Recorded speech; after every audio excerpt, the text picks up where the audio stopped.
Recording. That's it. So we're online. So okay, cool. hello. Well, today I have with me Sean Barks, my first Tai Chi teacher. Thanks a lot for your time this morning, Sean. I guess I usually start by asking people about their teachers. I mean, I do sort of have a bit of an idea. I know you sort of started off with karate, and then I think you studied with Tony Henry, who was sort of one of Fu Zhongwen's students. And I know that you did also study with Willie Lim, who I guess was one of Master Huang Xinxiang's sort of from that lineage. Have I missed sort of anyone major out, or is there anybody that you feel I should add? And I guess Yang Jing Ming, have you seen him as well? Yes, I have trained with him on a couple of occasions. There's another name you missed out who I should mention. I didn't spend much time with him, but I remember him particularly well. Ian McPherson, and that he was from the sort of Chen Manqing lineage. That's probably was my first exposure to hands-on Tai Chi. Yeah, and I guess I was sort of curious to ask you maybe about the differences in your mind between the Fu Zhongwen and the Chen Manqing sort of branches. I mean, obviously, maybe it's most obvious with single whip. Maybe Chen Manqing is sort of a smaller frame than Fu Zhongwen. I mean, do you sort of see your Tai Chi has been a sort of a mix between the styles, or do you see yourself as being more Chen Manqing or Fu Zhongwen or? Well, I'm eclectic in every respect, and before we go any further, I think this is probably a good time to say that I don't see myself as anything other than a student of martial arts and a student of Tai Chi. I've become, as time goes on, I've become more and more aware of my inadequacies, not from a negative perspective, but actually quite excited of what potential there is for me to learn more the further I go along. And what would you say they are? If you don't mind me prying into your inadequacies, what areas are you working on at the moment then with your Tai Chi or with your practice more generally? It's not even that organized. Back to the eclectic thing. You mentioned that I started in Japanese martial arts, and that was my first passion from the age of 15, something like that. Started it just by chance, became very engaged, not just from a physical perspective. I was very physical as a young lad. I did a lot of running, a lot of weight training and stuff like that. And martial arts became something which was very much the biggest part of my life. Fighting and self-defense, a big part of that with karate? Yes. It often is for people with Tai Chi. Maybe it's more health and longevity, perhaps. But you were sort of wanting to fight or learn how to fight or be able to fight. Yes. Although I've never really had the need for. I mean, I suppose when you're a youth and you're going to pubs a lot and maybe having a drink or two, there's more requirement for that. But I don't live in a very dangerous place. North Highcomb's not the violent centre of the UK, so I've never really been exposed to that. For me, it's more about, I suppose, mechanics and promoting the ability of your body. My job as a coach now, I'm an executive coach, also an athletics coach as well, qualified in both fields. But essentially, it's about promoting performance. Yeah. And I guess I was a bit curious. I was going to ask, sorry to interrupt there, but I know that you have sort of moved maybe away from Chinese medicine towards sort of maybe lifestyle coaching. And I was curious to pick your brains a little bit about, did you sort of become disillusioned with Chinese medicine in a way, or you feel that you're able to have more benefit as a lifestyle coach or performance coach than an acupuncturist or a qigong teacher maybe? Well, I wouldn't say I've moved away from it. I'm not sticking needles in people on a regular basis. I haven't done that for 10 years, something like that. But the principles of that practice I still very much use on a day-to-day basis. You know, the theories of Chinese medicine in terms of the balance of yin and yang and the balance of the 5 elements, and using those to understand people, understand my clients as well, to the point really it's become quite intuitive. It's not a conscious process. I'm just using those unconsciously.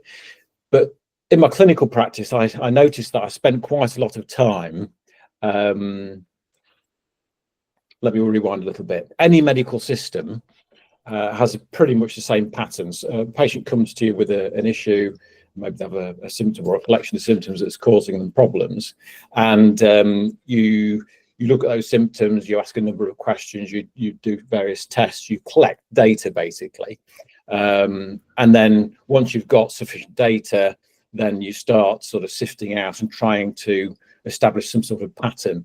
And then you find a handy label for that pattern so that you can then address the pattern in some way, and then you propose a course of treatments using acupuncture, herbs, massage, or whatever technique, you know, drug therapy or surgery, you know, depending on the type of medicine. And then hopefully then the patient becomes well and then they can get on with their life. But there's also the bit before. How does the patient get there? What's called the etiopathology, or the etiology. And I was always far more interested in this. How did the patient get to where they are now? And I was particularly interested in the way that they thought, the beliefs they had, the unconscious assumptions they made about themselves, about life, and all the experiences they've had that are sort of packaged together to bring them to where they are. Would most of those sort of come from their culture, or would it sort of be their relationships, or how would these beliefs have been thought? And more, everything. Often I'll say to someone, I know exactly what's causing that symptom, and they'll look at me all excited. Oh, he's going to tell me why. And I said it's because of all the things that have happened between when you were born and now, and probably quite a lot before. But that's life, isn't it? Life's complex, and we're a ball of string that needs unraveling in some way, in so many different ways. And you know, I use Tai Chi and Qigong as one of the tools that I have to try and unravel the ball that is me, as well as the people that I you know, come into contact with. I guess a lot of people don't want to be unraveled, though, do they? That maybe they're afraid to look too deeply into their being, because maybe they're afraid they're not going to like what they find. Well, they probably won't. Anyway, I guess if we can move back to Tai Chi and Qigong, what's when teaching Tai Chi, what kind of Chinese terms do you think it's useful to use, especially Qi, Jin, you know, Peng, Lu, An, Song might be some common ones. Yes, and I do use all those terms, and I resist not resist, I suppose. I do jump from one tradition to the other. So the trouble with, I suppose, the terminology of Tai Chi and Chinese medicine is that to the Western mind, it's not maybe as readily acceptable as a sort of scientific approach. So what I do tend to do is, because what part of the training of being an acupuncturist, actually 50% of the training of being an acupuncturist is Western medicine. We have to be able to interface with regular doctors and understand diagnoses and diagnostic processes, etc. So, you know, we have to understand that language. And I'm just really, really curious. So I try and jump from one to the other camp just to give these terms a sense of validity, I suppose, because potentially they're sort of cast out as woo, if we call it. For me, they're very, very practical terms, and they help us understand something. Actually, all the terminology is really just a finger pointing to something. You know, and what's it say in the Tao Te Ching? You know, the Tao that can be named is not the real Tao. It's the same with this terminology. So I have to find ways of communicating ideas to a student and they elicit some sort of learning process and some sort of insight into who they are. And I guess sort of with qi is the classic example that everybody sort of has a different conceptualization of what they think qi is. And especially as a Chinese person, it's not Wu. You hear the word every day in everyday words: emotion, weather, electricity. All of these words would have qi in, and it's maybe not sort of as a magical internal energy that we might use for fighting. And I guess as an acupuncturist, qi, there's hundreds of types, well, dozens of types of qi. I mean, do you think it's useful in a Tai Chi class to sort of talk about qi? I don't remember you talking about qi very much. I remember you sort of talking a lot about Peng, Lu, about Jin. I don't really remember you talking that much about qi. You've probably got a really bad memory then. Maybe it was 20 years, a while ago. 20 years ago, yeah. I think maybe in your qigong classes you did, but I don't really. Yeah, I don't. And I think for some people, qi. Paul, just 1 second. Can I just pause 1 second? There's someone at the door with the coat. Just yeah. I'll have a drink. Yeah.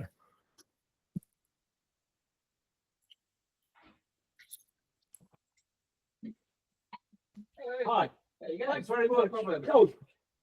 There you go. Thanks very much. Bye.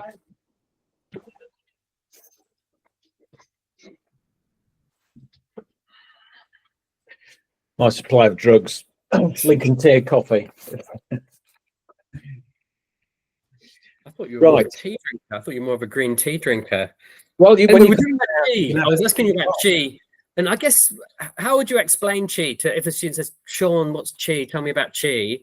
How would you explain it in sort of simple layman's terms or layperson's terms?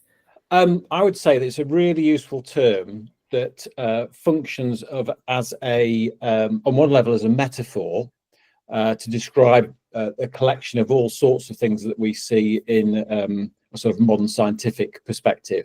So the components within the blood, each of the components within the blood have a certain function. We have leukocytes, lymphocytes, we have red blood cells, hematocrits, and all these words. The word qi encompasses them all. It's the function of all those things. It's the function of organs. It's the way things move throughout the body. And movement's a pretty key thing. Most of our organs require some sort of movement to keep them in good condition.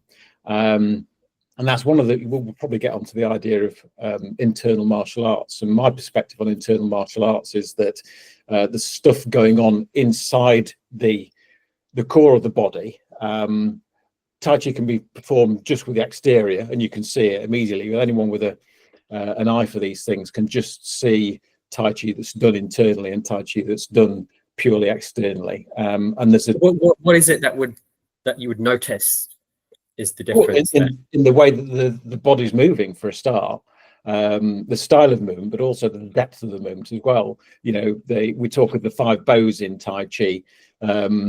Most people, I think, are just using the 4 bows, the arms and the legs. And also in the West, because of the way we look at the human body, we tend to sort of break it down into parts, and we say that the arm starts here and the leg starts here. But in Chinese martial arts, it's much bigger than that. The way I say it is the arms start here and the legs start here too. So all of this is arm. So we can move it like this, just as an extension from here, which our concept of arm encourages, or we can take it, the whole of this shoulder joint is arm too. And so you've got a different style of moving here.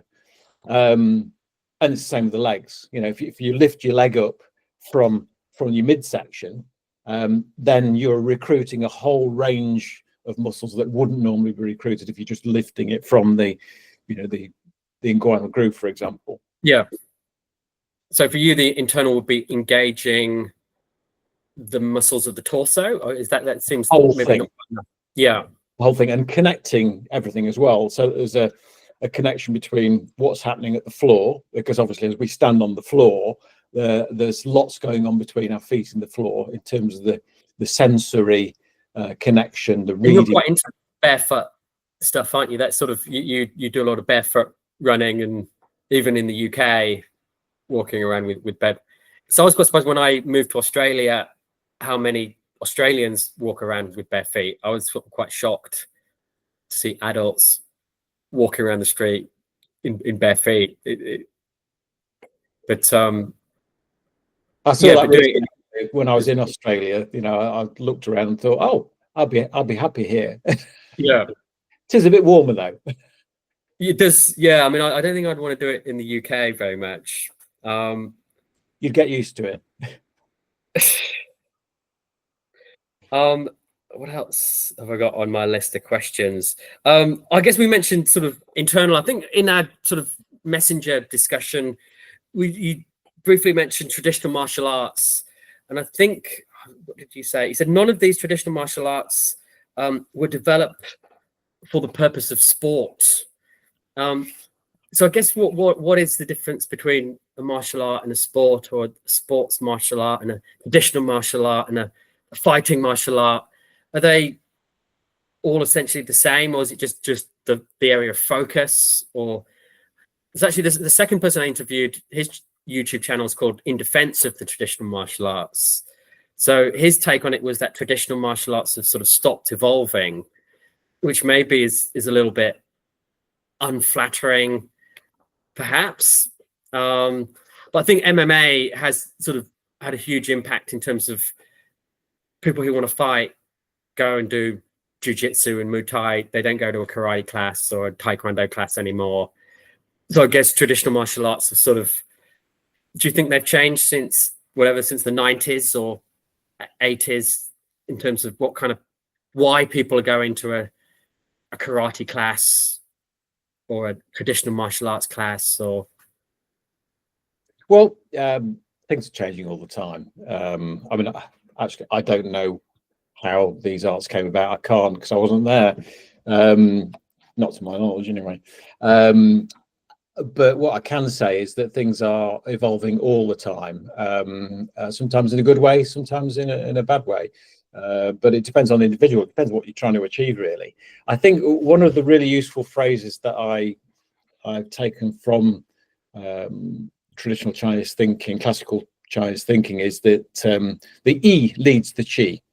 You know, the intent leads the qi. And I think, in respect to your question there, people have a very different intent if they're in a ring with an audience, for example, than if they're walking down the street with the mobile phone and they don't get nicked. yeah, You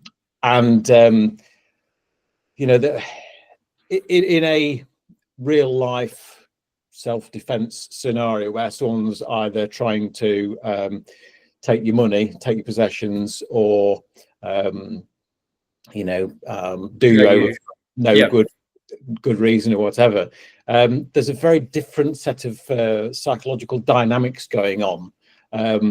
They expect you to be surprised, I guess, and so they commit in a way that wouldn't happen in a ring. In a ring, there's, you're thinking about winning and losing. But also it's fair that you're both the same weight. There's a referee who's going to enforce the rules. There's agreed, you're not allowed to do this, you're not allowed to do this, you're going to stop when this happens. Yeah. Time limits on rounds. You're ready for it. And I guess, like, often, real life altercations usually aren't fair. That usually the person starting them thinks they have an advantage. Absolutely, and that's the thing, because their E is that they have an advantage already, and in many ways they do have an advantage, the preemptive strike advantage. But in some ways they have a disadvantage, because they're expecting the person that is in front of them, who's maybe smaller than them, looking unaware. They're expecting a certain freedom of movement, freedom of action, and when that doesn't happen in those first few seconds, that can be, that can be how the altercation ends. Yeah. You suddenly. And I guess in a way, this is I think actually Chris Marshall was sort of saying about the stories of Tai Chi, and I think one of the big stories is the little old man with the wispy beard who's able to repel, younger, more physically able attackers. I guess do you sort of buy into this story? I mean, do you think age and size matter in a self-defense contest? I think skill matters, and that skill is a collection of all sorts of faculties, I guess. One of which is sensitivity. One thing I have noticed when I push hands or just touch people is that the younger they are, this is just a broad brush approach, the younger they are, the less experienced they are, the less grounded they tend to be, the easier to wobble. And it's more difficult, I suppose, to land an effective punch, for example, or do an effective throw when you haven't got a solid foundation. So I guess from that perspective, and as one goes through life, I always resist saying as one gets older because of the implications that it has for people in their minds. Yeah, negative conversation, which I think is frankly a myth. Practically speaking, it's a myth, and I demonstrate that in my running, as you may realise. I'm 56 years old now. I run faster than I did when I was 18, and I did train hard when I was 18. I don't know. Is that because you train hard? No. No, I train smarter for sure. Absolutely. I used to train very devote more of your attention to training than you did when you were 18. I see the complexity involved. I see more complexity. I see more opportunities to hone small uplifts in skill in a variety of areas, which together make a big difference. Moving forward into the future, though, you do anticipate that you will get older and you'll get slower as a runner. You know that obviously when you're 80, do you think you will be as good a runner as you are now? Well, first of all, of course, and this is for the benefit of my students, then I'm clearly immortal, like I've always said I was. I'm not going to die. So that's for the benefit of my students. But practically speaking, it's a non-question. The reason why I say that is because most of us. Do you understand my question is essentially that physical decline is inevitable to a certain degree with aging? I would say that's not a useful question. I'll let me answer it, and then you can decide whether to drill me further or not. Okay. Because I will fight. So I think most of us, we operate at this level. Whatever we're doing, we operate at this level. We could probably conceive that we can improve. If you're a positive thinker, you probably think that you're capable of this. In reality, you're probably capable of this. So whatever age you are, you're probably underperforming. And I would say that for a good proportion of your life, if you were honest with yourself, if you really search and really study and really train, then that practical limit to our capabilities, given biological age and the passage of time, I would say that's fairly irrelevant. I suppose, if I'm honest, I don't expect to be running, like you say, at 80 years old as fast as I'm now. But I do expect to be running, probably still running for a start, rather than having a couple of hip replacements and sitting in a chair all day in a nursing home. That's what I expect. And you're just following through with the idea that we talked about, E leads the Chi. That expectation will influence my outcomes, because it's bound to. Because if I expect to do that, then I will tend to live my life in a way that encourages that. And we see people like that all the time. So yeah, to all intents and purposes, we can forget about that age as a barrier, I think, because practically speaking, we're always vastly underperforming what we're capable of. We put bigger barriers on ourselves than than our age in a way. It's that, yeah. The myths And I that guess we play into. I did kind of want to touch. I think you mentioned it briefly about sort of aerobic, anaerobic. Of course, Tai Chi is typically described as being an anaerobic exercise where you're not getting out of breath, you know, increasing your whatever VO2 max. Yeah. Maybe running or surfing, I guess, would be. I mean, do you think? I guess it's important to be aerobically fit to. Is Tai Chi on its own enough as a form of exercise? Say if an older client came to you and said, "Oh, Sean, I think I should start exercising. What exercise do you think I should do?" Yeah. Would you say do Tai Chi or do running or do whatever you like, or do you think there would be a not right answer or wrong, better forms of exercise than others, or would you say, oh, you should focus on flexibility or balance or strength or cardiovascular or an equal mixture of these, or do you think you view it through different paradigms? Or Yeah, it depends on what you're trying to achieve, really. For me, I'm trying to maintain good health and a good level of function. Just avoiding the temptation to correct your understanding of aerobic, anaerobic, etc. for the moment. We'll just cast that aside. Feel free to. I think that Tai Chi can be enough for some people.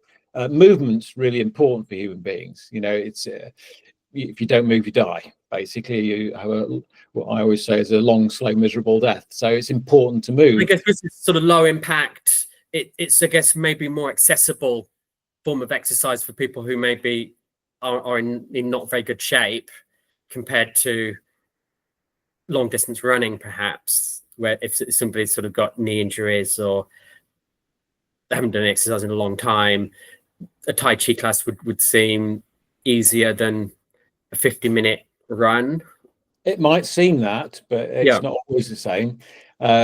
So, for example, I'm pretty damn fit. I'm as fit as the old butcher's dog. Precisely. I mean, I was going to maybe say this. I mean, during my 20s and 30s, I mean, Tai Chi was probably the only exercise that I did.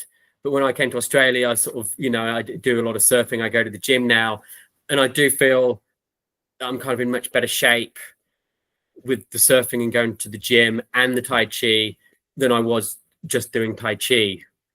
I mean, do you sort of feel the same? Then it's best to do a range of exercises, or do you think you can kind of get everything you need from Tai Chi or running?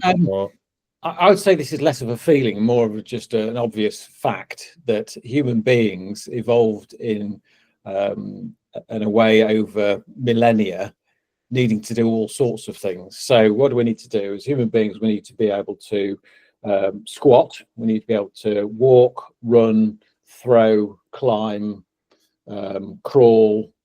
You could say swim, but swim's really just a form of crawling. You know, we need to climb up trees to get eggs, climb up trees to see, you know, a distant quarry that we're stalking. We need to protect once we've caught our kill, because we're hunter-gatherers essentially. That's how we evolved. We need to be able to protect our kill from the tribe next door. So we need to be able to fight. We need to be able to throw spears and stuff like that. So that involves a whole range of different physical movements. And those physical movements not only provide that function, but they also stimulate the body in ways that maintain its functionality, you know, its strength, its mobility, etc. So if you neglect any of those paths, I think that you start to degenerate. Just through the passage of time, really. And I guess the issue is once the person has degenerated, how best to regenerate them, I guess, is maybe a bigger question, a more difficult question to answer. And I guess a lot of it is if they don't think they can change, a lot of it's in the mind, isn't it? That absolutely. I don't find that a difficult question to answer. They're old and that they can't exercise because they've got this injury or that injury, then the game's gone. Yeah, I don't find that. I guess you can change people's thinking. Well, you can certainly encourage them to view the world in a different way by the asking of the questions, for sure. That's basically the fundamental basis of coaching, which has very much influenced the way I teach. I don't think I teach anymore, really. It's much more of a sort of a collaborative. You do have a class though that you run. That you do have a Tai Chi class where you're the main teacher in the class, or a main coach in the class. Yeah. What's the difference between a coach and a teacher then? How are you not a teacher? So teaching, if you think of a spectrum of interventions, talking interventions, down this end is telling, basically. So teaching, training, those sorts of interventions. It's just the passing on of information, and that's important. There's a role for that. It's more autocratic, more sort of one way. And then as you come down, have knowledge. I'm going to impart the knowledge to you, kind of mindset. Yeah, that sort of thing. So that's down this end. Right down this end, you have a much more inquiry-led approach. So far down this end, you've got interventions like, for example, psychotherapy, psychiatry, psychology, those sorts of things. And in the middle, you've got coaching and mentoring. Coaching is a far more inquiry-led approach. Even if the coach has more knowledge than the coachee, the coach prefers to try and elicit in the coachee learning based upon the coachee's current level of understanding. So I might have the best answer, but if I give you that answer and you're not in the place to be able to implement that answer, then it's a waste. So that's where coaching and mentoring comes in. I favour that approach very much so, but sometimes it's necessary to flip to a more sort of instructive way of being, but I definitely prefer a coaching approach. Okay, thanks. I'm trying to see what other questions I have on my list that I haven't ticked off yet. I guess maybe in terms of Tai Chi, I did have a book. I don't know if you can remember this book. Oh, Wei Sun Liao, yes. So I think I bought this book from you a long time ago, and I guess on the Tai Chi forums, I've heard people say, "Oh, the classics are sort of like the Bible for Tai Chi." Do you kind of how do you view them then? So I guess I wouldn't say that overrated is maybe a strong word. I think Nigel Sutton sort of said, I studied the classics and then I realized it was just people who had it trying to talk about what it was, and they weren't very good writers, and the translators maybe didn't understand what they were saying. And I actually it was Chen Zhonghua. I actually met him this year, but he was sort of talking about the classics and said, you need to go and get the old dictionaries if you want to translate the classics. And do you think they're relevant or important? Or I think Joey actually said, the classics, they're not really a roadmap. They're more of a sort of a vague description of the destination. How do you view sort of the classic texts, or old poems, and I guess even maybe lineage more broadly? I guess in Tai Chi a lot of the time people sort of pay quite a big attention to their lineages. What are your thoughts on that? I mean, I guess you're not really that big on lineage, and I went to this teacher and that teacher. Only in so much that I'm grateful for what they've offered me, and I remember them, and little idiosyncrasies. I enjoy remembering my time with them in the past. So, but lineage for the sake of lineage, I'm not so big on that. Whether that's a British cultural thing, post again, 1 second. I'm not sure. I guess the item, is it going to be a pair of running shoes? I don't know. Thanks very much.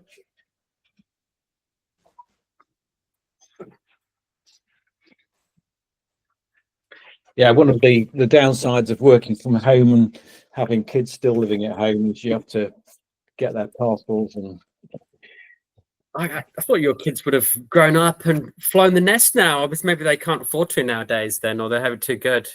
well, my lad he's the eldest. He's flown the nest, living in Leeds. But my middle one, she's still at home. She's got a full-time job.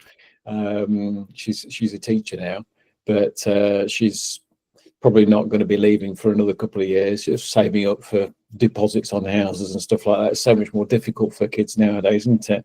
And then my youngest, as well, yeah. my youngest is she wants to be a professional dancer, so she's in London on a dance degree. So a Bank of Dad has to fund that, which is quite an astonishing amount of money, as you can imagine. Well, fingers crossed then for her dancing career. Yeah.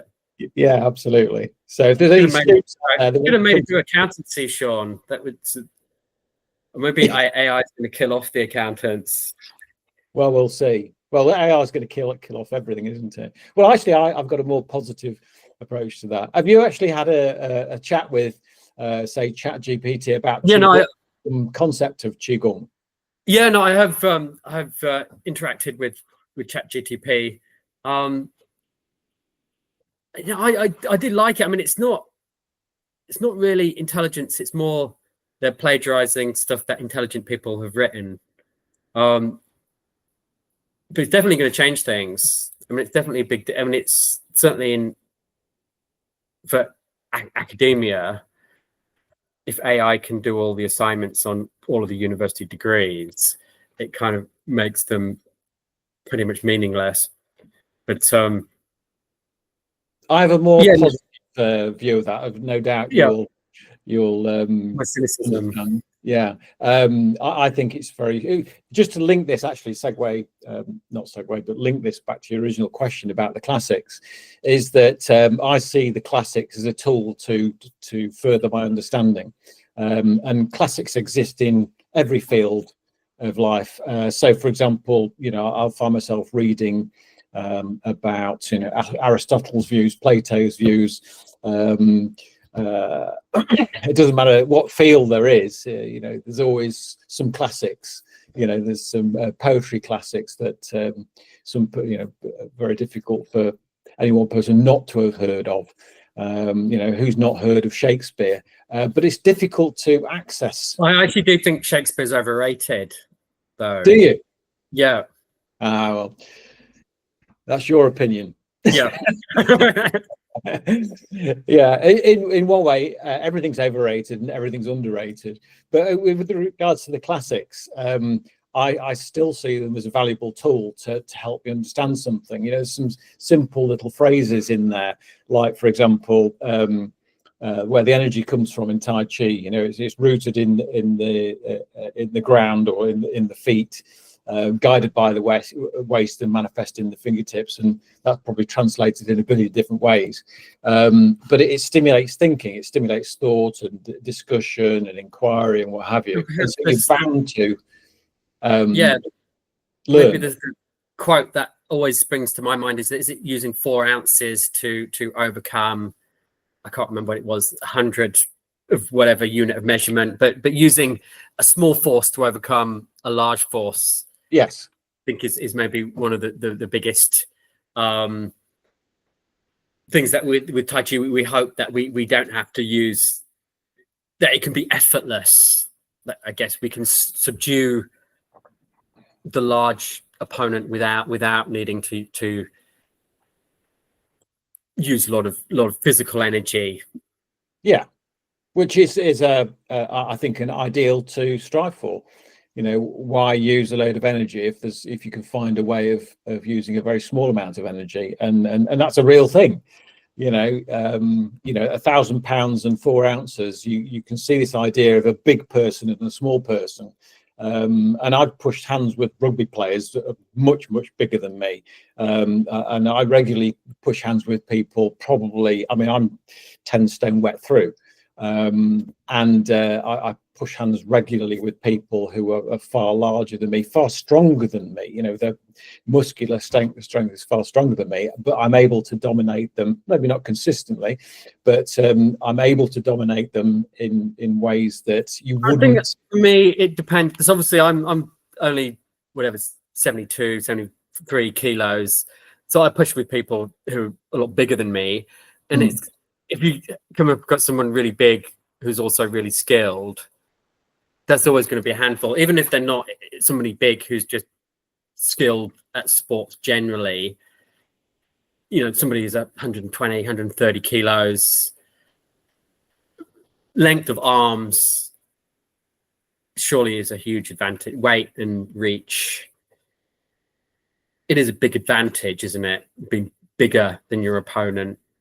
It's an advantage, but it's also a disadvantage as well. How's it disadvantage then? Yeah. Because one of the psychological effects of that is that potentially, not everyone, potentially you use what you've got. In other words, you use strength, you use li. You know, we talk about li and qi, and so the tendency is for those people to use what they've got already, and so they're not really developing that sensitivity. Whilst it's theoretically possible, it's, if you've got that size, you've got that strength, then you tend to go down that path. It's easy to slip down that path of developing strength than it is developing sensitivity. I guess that moves me on to, I guess, push hands practice. And I think when you first introduced push hands to me in your Tai Chi class, I guess it would have been over 20 years ago, I think you said the aim of push hands is to learn how to apply the jins from the form. Would you still agree with that? Or would you if you're explaining to a new student what is push hands, why are we doing it, especially maybe somebody who sort of comes to your class is perhaps not the little old lady who wants to help her arthritis, not sort of the budding martial artist. So someone who might be a bit reluctant maybe to sort of push hands with a larger opponent. How would you sort of explain push hands? What would you say that you're seeking to train when you're doing push hands? Is it about just awareness and biomechanics primarily, or is there something else? Yes. Everything you said there and more. So the way I see it, and inevitably, you know, my explanation to you 20 years ago is inevitably going to develop and change and morph. I would say I see three components within my Tai Chi practice. There's the fundamentals, you know, like the 5 exercises, of which there are 11 and a half, as I always used to say. And then you got form practice, and then you got push hands. And they're a little bit like a tripod. You know, if you take one of them away, the whole thing collapses. So I think you need to build on those things. So I often see Tai Chi looks lovely on the outside. It's got a lovely casing and wrapping, but there's no substance to it. And I guess that's when you don't have the martial art, then it can kind of become about who looks prettiest in their silk pajamas. Once you take away the martial element of it, it's like, well, then what is good Tai Chi, I guess. Yeah, and that's the thing about martial element. For me, that martial element is not just, oddly, about fighting. It's also about pushing wardrobes and doing the gardening in an efficient and effective manner. So we're trying to change the way the body works. We're trying to improve the way the body works. In many ways, we're trying to get back to what we were when we were children. Many of the things that I teach in a class of Tai Chi, we already knew. Everyone already knew and already could do when they were. Like if you watch a toddler bending down to pick something up from the floor, their back goes down straight, their hips are flexible, their posture's great. Absolutely. But, you know, then we're stuck in an age of sort of 4 years old. We're stuck in a chair in front of a desk, in front of a board, and stay there probably for the rest of our lives. But, you know, we're sitting all the time, so we don't use those skills, and so we lose them. So hence, Tai Chi comes in and we try and relearn those things. But so for me, push hands is both a test of good function, of good understanding, a good structure, good grounding, all those facilities, but also it's a lesson in itself. It's a way of practicing something. It's a way of experiencing something. And that's why it's important to push hands, I think, with a range of different people, with a range of different personalities and a range of different heights and types and what have you, so that you can expose yourself to an external input, a variety of external inputs to develop your own skills. I guess maybe that moves on to perhaps Wu. I think you were my first encounter with Wu. I remember you wheeled in a TV with a video cassette machine, and you anyone under 30 will have no idea what I'm talking about, but put a VCR into the machine and played, I think, Master Huang, sort of making his students fall down. I think that I got the impression you believed the students were being a little bit too generous on him. I think, and he was in my montage of Wu. He was one of the 4 push hands masters that I sort of selected in that. And obviously, I guess you studied that system a bit with Willie. So do you think the demonstrations of Huang, he could do them on a professional fighter? Or what was your take on them, I guess, is... Well, I mean, I think I feel that maybe they're not a good look for Tai Chi in some ways, that most people would see them and think that's fake, that's ridiculous.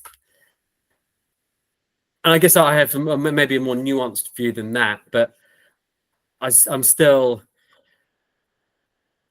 I don't know, I don't think they're a good look for Tai Chi. Would you agree with that? Or the thing is though, anyone with a high level of skill makes something look easy. Yeah, I think you used a great phrase. You said, is it a heightened level of skill that appears magical as opposed to having magical powers? Yeah. And I definitely think that the skill difference is a big part of it. But I sort of think, if we saw that person pushing with somebody of a higher level, it would just look like 2 regular guys pushing hands. And it's sort of, and I think often the students, maybe they don't want to get hurt, but they also want to make their teacher look good. And sometimes that there can be a bit of a compliant, maybe compliance isn't the right word, but that students are sort of encouraged to make the teacher look good in some of those demonstrations, or maybe that the demonstrations are kind of misrepresented in some way. Or do you think, oh no, Master Huang, he could do that to anybody? Well, my opinion is that there's an awful lot of people getting lost in that argument for no good reason, really. Because a lot of people are really passionate and who really hate whatever Adam Mesner or Huang, and that it's kind of that they feel that they're disgracing the art that they love. And you probably said that a lot of those people might need to go see a psychoanalyst, but I guess I think within the Tai Chi community, there's a much bigger disagreement in terms of what we should be doing in Tai Chi classes. What is good Tai Chi? My teacher's teacher was better than your teacher's teacher. What's your take on Master Huang and his skill level?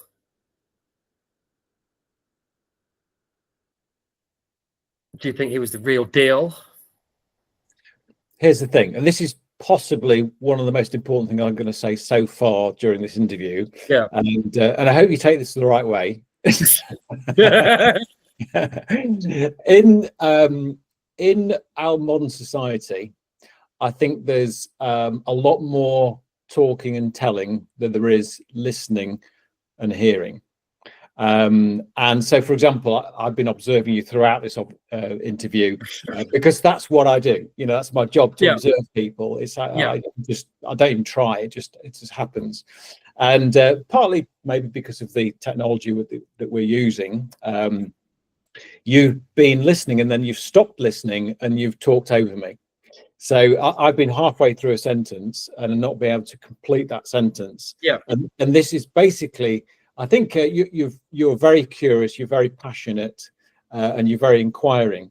And those are great skills. But if your mind goes, and I've seen myself do this, by the way, during coaching sessions, is your mind goes off into a line of inquiry and it stops you listening, truly listening to the person talking to you. And I think that's one of the things that people get too involved in, what's already in their head. This is fixed. This is the way. This is the truth. This is how things should be. And stop listening. And we just need to be able to listen again so that we can learn and evolve. And if we spend more time doing that than saying this is bad and this is good, then you're not going to learn a lot more. Does that make sense? It does make sense. It doesn't make sense necessarily as an answer to the question about Huang and his powers or lack of powers. I'm saying it's irrelevant. Yeah. Because well, there's a number of things going on. You talked about if you put someone like Master Huang in the ring with a professional fighter. One, to me, that's a nonsense to start with. And secondly, I suppose the images of two highly performing individuals next to each other. You know, if you put a Monet with a Picasso, you know, they're going to look different, but they're going to look good. You know, that's what happens when you compare people of a high level of skill. And so you're not going to be able to discriminate between the two. And in the same way in the ring, you're probably not going to be able to discriminate from the two. But I hazard a guess that you probably never get a Master Huang in the ring because he's not really that interested. He's not so interested in egos and winning and those sorts of things. He's probably more interested in learning and growing and helping his students grow. And certainly, well, I don't know, I've never met the guy. He maybe he's in it for the money. I don't know. I can't remember how long ago it was when he passed away. But I think it was late 80s. Maybe early 90s, but I think maybe late 80s is my guess. Yeah. For me, I haven't time for that. You know, I watched the Far Gym Project, and there's all this arguing and anger, and it just blocks learning. I haven't really a lot of time for that. I want to learn and grow and improve, and I want the people around me to learn and grow and improve with me, and I want them to teach me. So when I go and teach on a Monday night, I have to say, I go away thinking I've learned more than anyone else. I think for the main, and this is certainly why I excel as a runner, and when I say excel, I do excel. Practically speaking, you know, I run faster than literally 99% of competitive runners in the UK.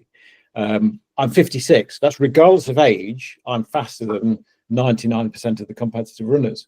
I don't, by no counts do I think I've mastered running. I'm still learning. I still think I can get faster. I still keep knocking up really good times. And I bring that approach into my Tai Chi as well. So if people stop arguing and just ask some questions and truly listen to the answer, then they might improve their own art. That would be my answer. Okay. Yeah, that's a good way of evading the question, I would say. I love evading non-questions that don't help us get. No, it's a fair point that it's a bad question, but I guess seeing as you're teaching from that lineage of Tai Chi, I find it hard to believe that you don't care whether or not Huang was any good or not. I guess maybe that's the choice of words. Maybe it's not the best choice of words there, but yes, I see where you're going. Yeah, it's not, I suppose, where for me, it's not about lineages. Again, I'm not really that bothered about lineage. In fact, what is my lineage? I am an agglomeration of all the experiences I've had. How do I separate my Tai Chi from my karate, earlier days of karate? Running. Absolutely. All those things go together to make me who I am. So who's to tease all that apart? Good luck trying to tease that apart. So I guess I suppose I am fairly, I'm quite pleased that when people look at my Tai Chi, they don't say, used to practice Shotokan karate. And I've seen people that practice Tai Chi, and I can see Shotokan, I can see Wing Chun in their Tai Chi. And I don't think you can do that with me. And I've been given that feedback. So hopefully I'll be able to take all those different backgrounds and mold them into something different.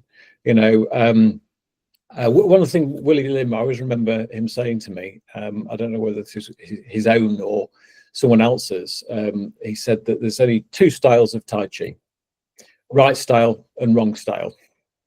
And I buy into that a lot, because you can look at a Chen practitioner and you think, wow, they've got real skill. And you can look at a Wu stylist or a Yang stylist and say they've got skill, and this one hasn't got skill. So it doesn't really matter where they've come from. You can appreciate the skill, and it's the same with anything. Dancers, there's all sorts of different dancers, contemporary, ballroom,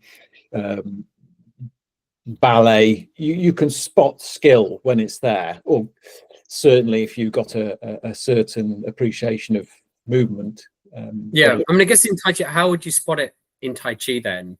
You'll be looking for how connected their bodies are, or their alignments, or posture, or it sort of manifests as a global thing, because there's lots of things going into it on there. The degree of groundingness, their ability to root themselves on the floor, and that involves a whole range of different physiological and anatomical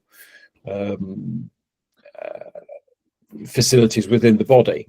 The connectivity between the movement, the ability to pass that movement from the feet up through the torso into the hands, the unbrokenness of the movement, the stillness, the integrated nature of the movement. So it's possible to spot. And I suppose the more different teachers you look at, the more different videos you look at on YouTube, the more of a sense you can get to discern good from bad. And I suppose that's the learning process for anything. You do a degree in sociology, you wouldn't just read from one book. You would read a whole range of different authors. You'd take a lots of different perspectives.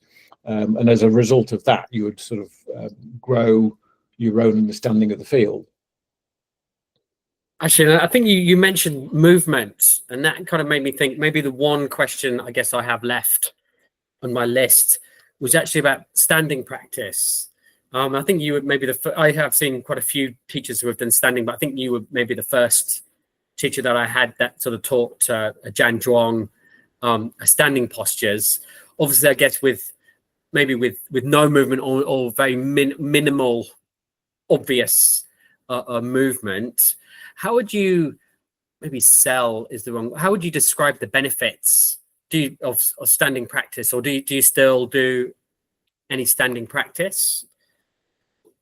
Yeah, I see it's like a continuum, really. To do things fast, like a golf shot, isn't it? If you address the ball, then to hit the ball down the fairway, it's all got to happen fairly quickly, and it's difficult to tease out what went well and what went badly. The shot is what the shot was, and sometimes it's very difficult to know what exactly it is, or what collective of factors it is that made it a good shot. With Tai Chi, we have the benefit we move slowly, so that real time we can fully engage with our brain on what our body's doing, and we can pick up the sensory nuances that tell us whether we're rooted or not, connected or not. We've got the time to do that, as long as we don't rush, and as long as we've trained our mind to actually stay inside our body and monitor it all the time. The thing about zhan is it takes us a step back, so we've got less complexity. There's still complexity there, but we've got less complexity to manage.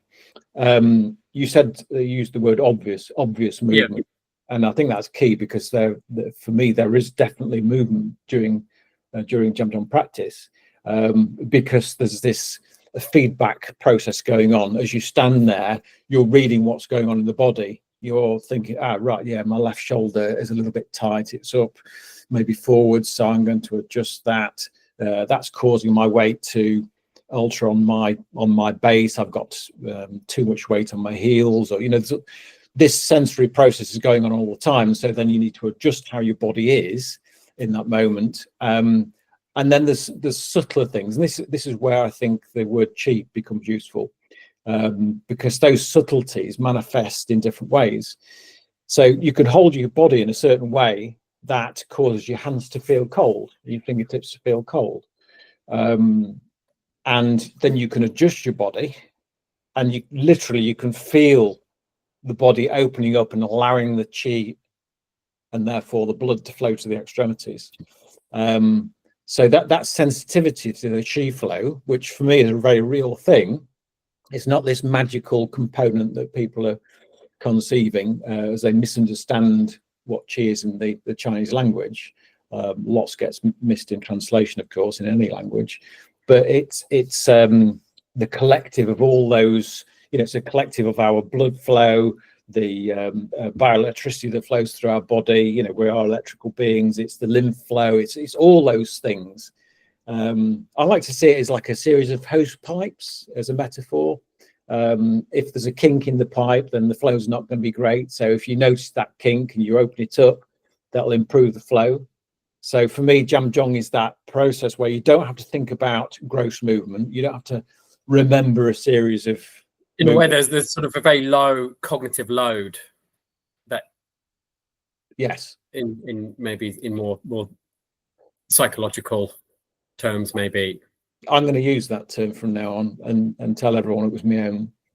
I think Marilyn, she described zhan as being an austere practice, and I quite like that. She talked about enlivening an austere practice, because it is sort of a difficult sell to people in many ways, that people think, why are you standing there doing nothing for? You should be running, or you should be going to the gym, you should be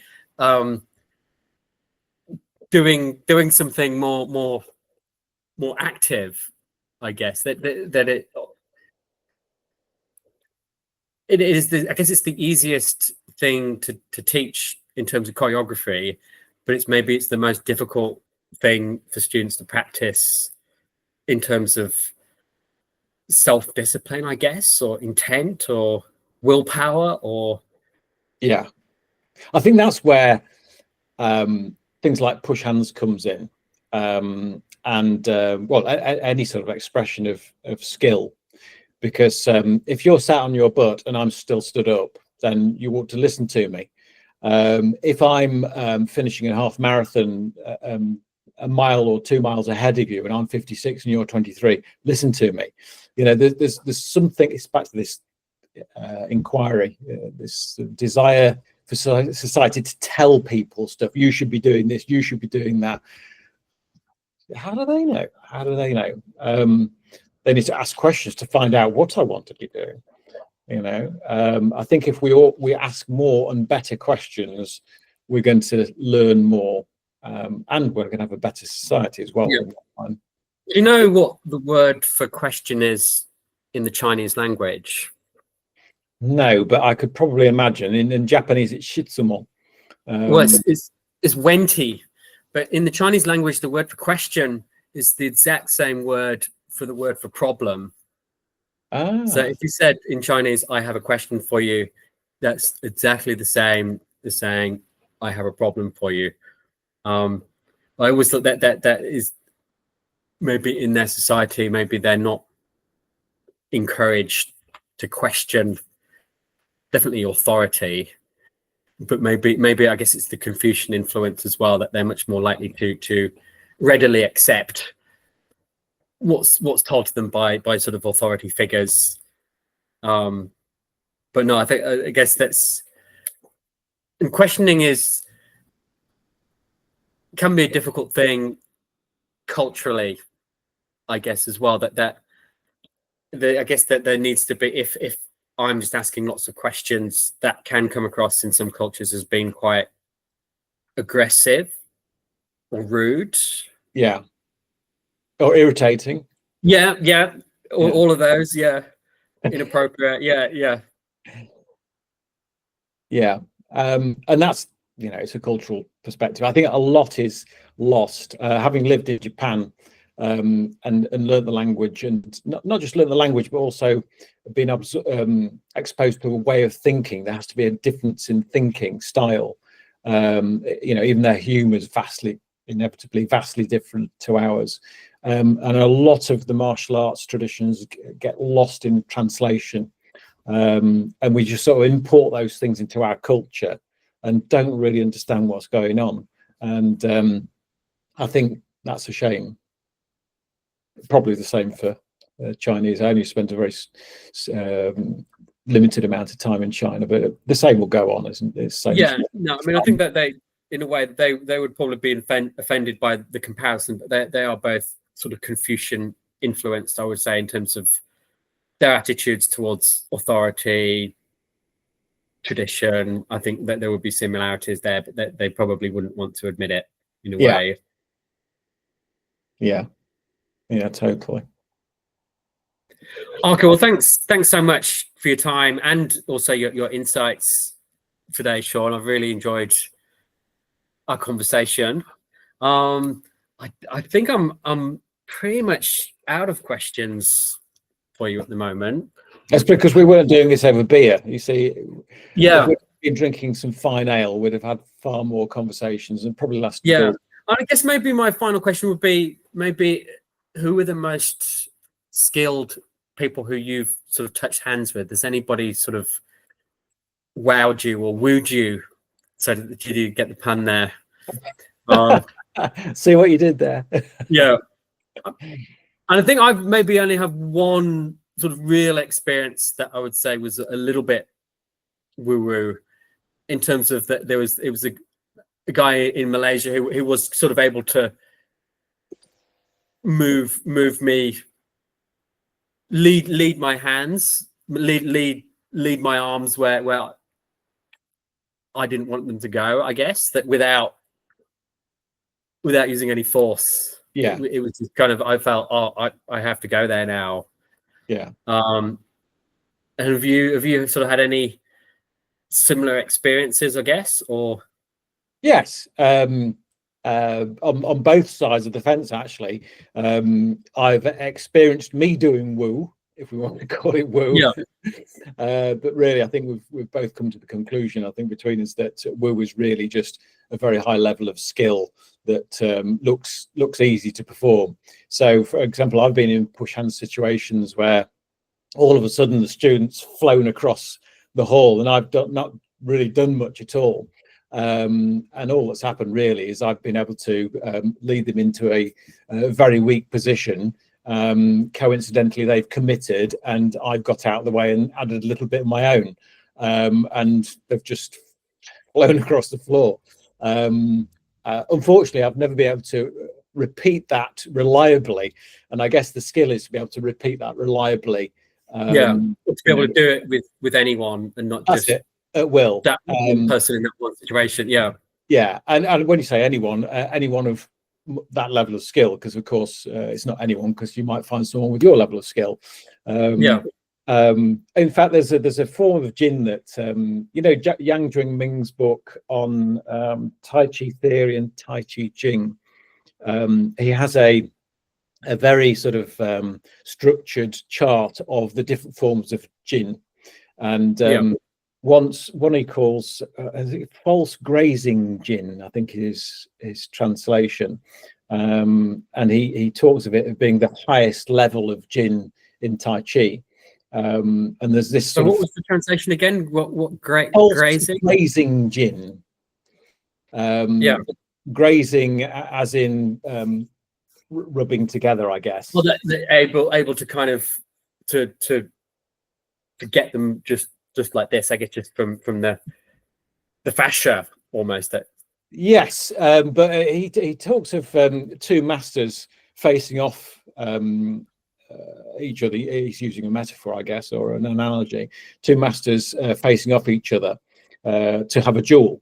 And then they stand there for 5, 10, 15, 20 minutes and nothing happens, and eventually they just walk off because they can both see that their level of skill is such that there is no way in, so there's no point in even starting. That's a sort of a reliable level of skill, I suppose, to the highest degree, and that's something for us to aspire to.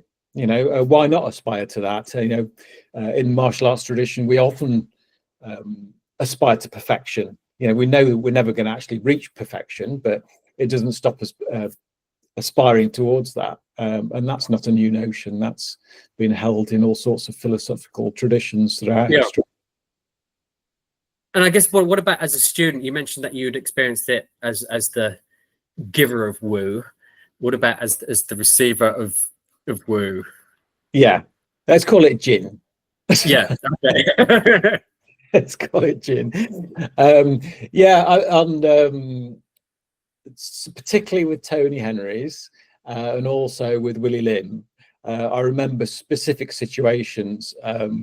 Really, actually, I was a young man with Tony Henry's and very competitive. Well, I'm still competitive. You still are quite competitive, to be honest. Apparently, you're better than 99.9% of runners in the UK. Yeah. Demonstrably. But yeah, Tony, I'd get Tony in all sorts of difficult positions, and I think I've finally got him, and then I've suddenly found myself flying across the patio. That was particularly annoying for a very competitive young man, as I was then. And he's still teaching, isn't he, Tony? I hear that he's. I kind of regret not going to see Tony, because I've heard some people talking about him on Facebook and sort of singing his praises, and I go, oh, why didn't I go to see him? It was just in Newark. But I think because you told me he was a Christian copper, that kind of put me off him. If you'd said, oh, he was really good. Well, you judged him. You judged him before. I judged him. Yeah, I did. On the basis of your understanding of Christianity and your understanding of the police, you judged him. Yeah. And took yourself off from a path of learning. No, I would highly recommend going to see Tony. And every now and again we have a chat on the phone and what have you. But yeah, I mean, his Tai Chi is very much influenced by his Christianity and vice versa, I suppose. This seems quite in a way paradoxical, because you sort of associate Tai Chi with Taoism or possibly Buddhism, or at least an Eastern spiritual tradition. So to have it, how can Tai Chi be influenced by Christianity? It seems. Well, in the same way as my Tai Chi is influenced by my mother-in-law, and by experiences I had on the playground when I was a kid. And did your mother-in-law have a big influence on your Tai Chi?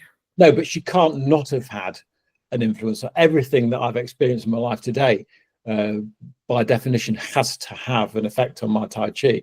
So if you look at it, I mean, for me, my relationship with religion is that I think that they're profound sources of wisdom, and there's some forms of wisdom that it doesn't matter what tradition you look at, they're all there, and they're probably as practical today as they were when their books were written. I mean, I would say that I have become more spiritual over the last 20 years or so, in a way, probably as a result of living in Saudi Arabia, even though it's sort of a very, very religious place, but that in a way taught me the benefit of spirituality. I could kind of see the positive, even though it's not a religion that I particularly agree with in many ways. I could sort of see the positive influence it had on their society.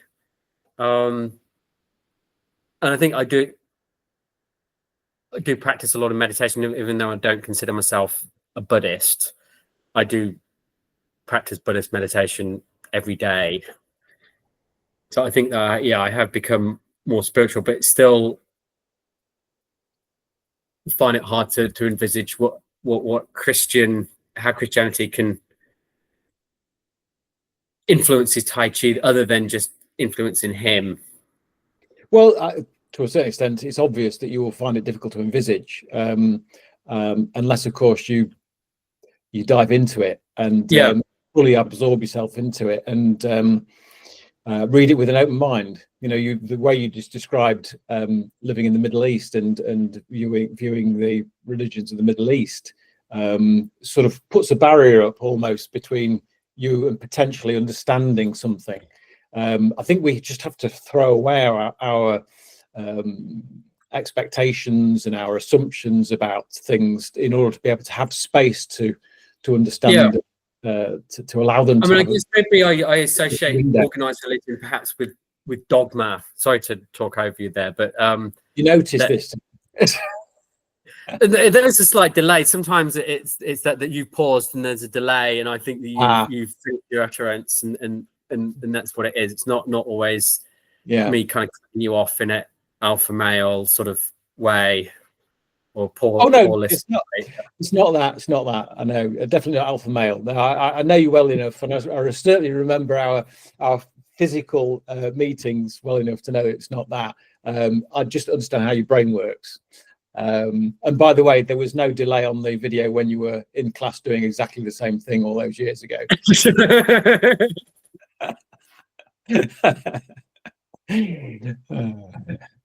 Sorry, we lost the question there. What was the question? Yeah. I think we've been talking about your experiences with Wu and Tony, religion, and the influence of Christianity on Tony Henry's Tai Chi, I guess, and obviously the religion's influenced him as a person, and that's changed his approach to Tai Chi. But yeah, I guess I would have to meet him and to really understand what you're talking about. Absolutely, yeah, and you'd have to really read the Bible as well. You know, it's like if I go walking in the Peak District, you know, and I take a path which is down the valley. You know, I'm still in the Peak District, and then on another day I take a path which goes round the peaks, you know, the high point, the ridge, etc. I'm going to get a very, very different view of the Peak District. So they give me different perspectives, and I suppose different religions, or taking a religious perspective, gives you, no matter what it is, whether it's Christianity or Taoism or whatever, it gives you a different perspective, and that different perspective allows you to perceive things that you couldn't before. Good answer.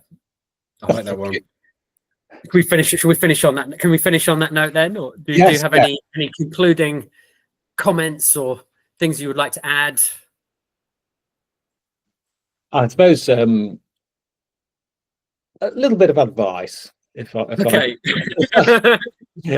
can be as bold. It's probably come out already, but I think asking more questions. I think if all of us can ask more questions in anything we're doing, whether it be Tai Chi or anything in life, we're going to get more of a productive outcome. Yeah, but is it asking the right questions to the right people, or just more questions generally? Better quality questions. Yeah. I'm being an ex-accountant. I'm very into, you know, in terms of a chartered management accountant. So I'm in factories and looking at processes and things like that, or was when I was an accountant. I'm very keen on economy, efficiency, and you know, productivity and those sorts of things. So if you can ask a question with not saying anything, that's the highest form. My master in Japan could do that. He could just look at you and facilitate. I'm trying to raise one eyebrow there, but we're doing a very good job. I'm not having a stroke. Yeah.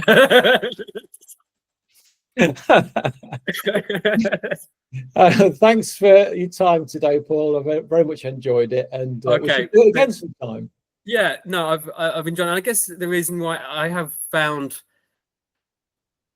conversations a lot more productive than Facebook interactions in terms of so I guess that I was trying to use Facebook to offer insights into my practice, and I kind of thought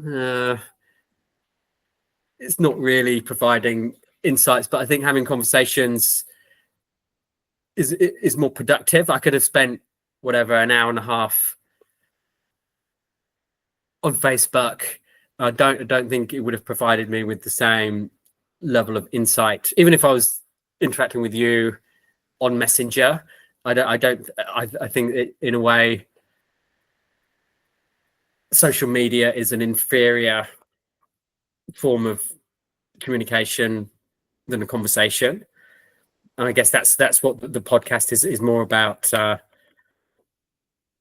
conversations than views and being a YouTuber.